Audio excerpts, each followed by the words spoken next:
Anthony, just wondering, when you hear Miles talk about, we didn't make the adjustments on the sidelines that we needed to make. Did he have a conversation, with you about that? Were you guys kind of talking about that you needed to do some things differently? And was he talking about you guys as players weren't figuring it out, or what do you think he meant by that? And what's your take on that? Yeah, obviously the game didn't go the way we wanted it to yesterday. So we can all sit here and say, this play, that, whatever it was. I think Miles is more so speaking as, the whole team. We didn't play well. I think that was his main thing. We didn't play well as players. Obviously, coach is going to say they could have done some things differently, but at the end of the day, we lost the game, and we got to flush it and move on. But, Miles at the end of the day, he's a leader. Probably, would be a captain if we had captains. So everybody looks up to him. He understands that. And, he owned it himself. We all own it. We all played a part in this loss, and we got to fix it. And I mean, do you feel like you guys need to do a better job of adjusting in game to what the opponent is doing? We got to do a better job all around, if I'm completely honest. All three phases, playing. I'm pretty sure, like I said, coaches are going to say they can coach better, but at the end of the day, we got to find a way to win. And that's everyone in this organization, doing their job, everybody, stepping up and making plays and help the team win. I think that's the main thing, that we got to focus on winning, doing the little things that it takes to win, and, get back to the practice field on Wednesday. Thank you. Thank you. Thank you, Mary Kay. Next is Cam Justice. Hey, Anthony, the Patriots seem to give a lot of confusion to the defensive side of things, that you guys at running screens and finding success in the run games. You now, the game is over, obviously hindsight's 2020. What disguises did they maybe throw at you? And were there things about their scheme that you weren't expecting that maybe can help build as the season goes on? Yeah, they did a couple little scheme things, as far as like making plays look the same or whatever it was. But at the end of the day, I think we reacted, in a positive way most times.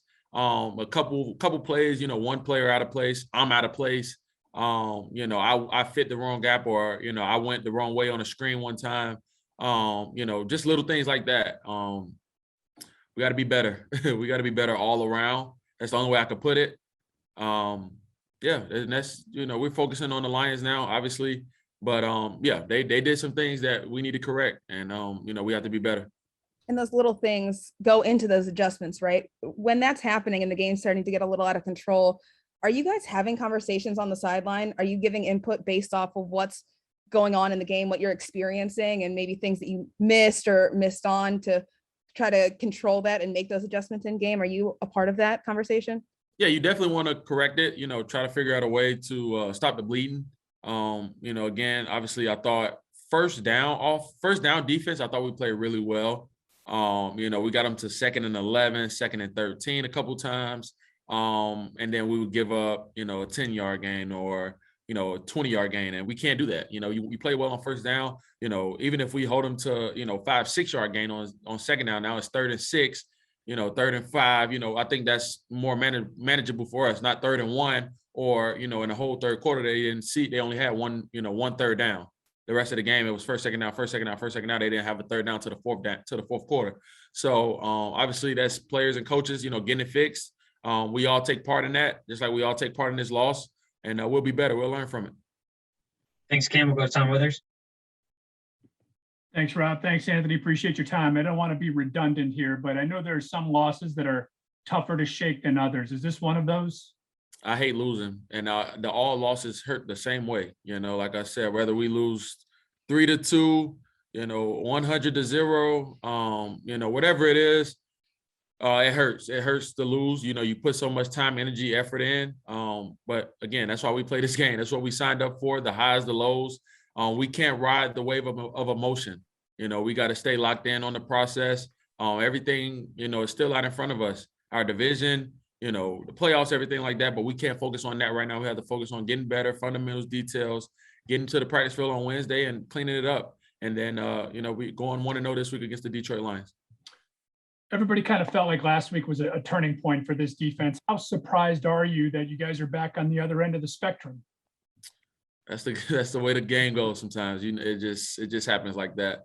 We got our butts kicked. We understand that.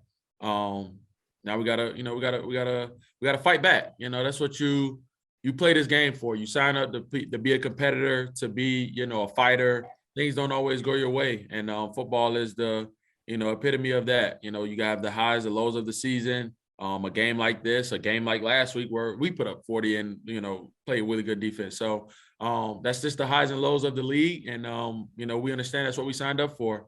Now we got to, you know, buckle up and get back to work. That's all it is. Thank you. Thanks, Tom. Marla Reitner's next. Yeah, Anthony, you know, Coach Stefanski's always talking about tough, smart, accountable, but you guys have not been very smart lately. What do you think is happening? How can you fix that? Execution, you know, staying locked in on the game plan, just playing better, you know, overall playing better. Starts with me, you know, as the Mike linebacker on the defense. You know, I have to be better. You know, I got to hold myself to that standard. I'm pretty sure a lot of guys are going to say the same thing. You know, we understand that. That's what we signed up for. You know, we're a group of, you know, men that we're a part of a team. We understand that, and all the guys understand that we have to do our job, our 111 for us to be successful. And you know, guys are going to go and watch the film and learn from it, and you know, we're going to get going to next week. But at the end of the day, yeah, we got to be better. So Thank you. Appreciate it, Marla. We'll go to Scott Patrick. Anthony, when you talk about the highs and the lows, aren't you striving though for more consistency? And why do you think you've been unable to attain that consistency? Yeah, you definitely want to strive for that. You know, I'm not downplaying that at all. And I'm not making excuses of the highs and the lows either. Obviously that's just a part of the game, but yeah, you gotta, it's the work, you know, the work that you put in. You know, you just gotta keep with the grind, trust in the process, and you know, the work that we put in each week has to show up on game day. And that's the only thing I can think of, you know, as far as like getting a consistent effort. You know, I think we stay locked in on the process each week. Nothing like, don't ride the wave of emotion, whether we win by 40, lose by 40, you know, whatever it is, you know, we got to stay locked in. And obviously this is a bad way to take it, but you know, it's just, you know, part of the game, and we'll be better. We'll learn from it. And JJ3 after the game yesterday said that the Patriots did what teams who had success against you earlier in the year did, and kind of exposed those things. Should you have already fixed those at this point in the season? You know what I mean? Like if it had been a problem in week whatever, why is it still a problem in week 10? Yeah, 1,000%. You know, teams are going to dress it up and do it a different way, but they're, at the end of the day, what you put on tape is what teams are going to do and try to attack. You know, we have to be better all around, man. I can't stress that enough. At each level, we have to be better, and it starts with me. You know, I really take a lot of accountability when it comes to that. You know, that's the position that I play. That's the position that I signed up for, and you know, I'm not pointing a finger at anybody but myself at this point, because you know, I have to know that. I have to know what's coming. I have to put us in, you know, better situations, awareness wise. You know, second and long, you know, reverse screen, whatever it is. I have to make sure that we're locked in on that, you know, aware of that play could possibly come. Thank you. Thank you, Scott. Our next question will be from Jeff Shadell. Anthony, my question is, how do you as a team find that balance between saying, hey, we're still a pretty good defense, and overreacting to what went wrong yesterday? Yeah, you know, we could say we are a really good defense, but it's not what you say, it's what you do. And yesterday was a bad performance. We let them run the ball. We let you know, the quarterback have, you know, be comfortable back there. You know, getting the ball out of his hands quick. You know, just everything that could have went wrong yesterday went wrong. But yeah, we understand what we have. You know, we understand the players that we have in this locker room, the coaching staff that we have.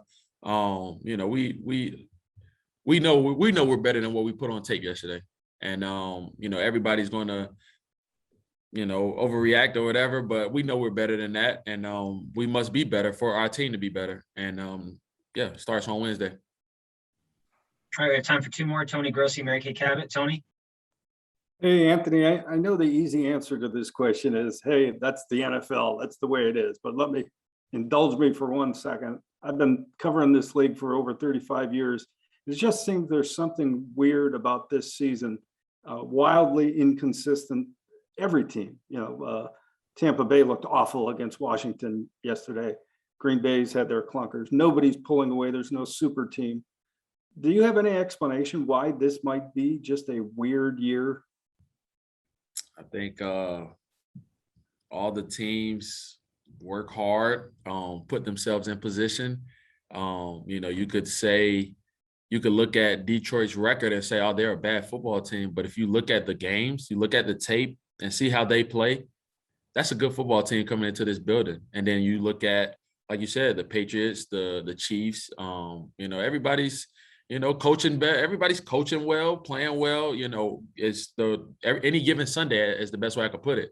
You could go out there and win any Sunday, win big any Sunday if you do the fundamentals and you do the little things right, or you can go out there and lose on Sunday and lose badly if you don't do the little things right.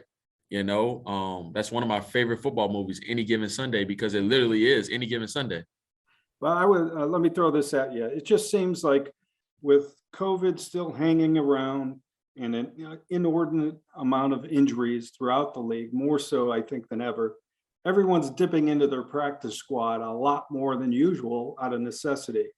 And the units that go on the field on Sunday are like thrown together during the week a lot of times. Do you think there's anything to that to explain the inconsistency?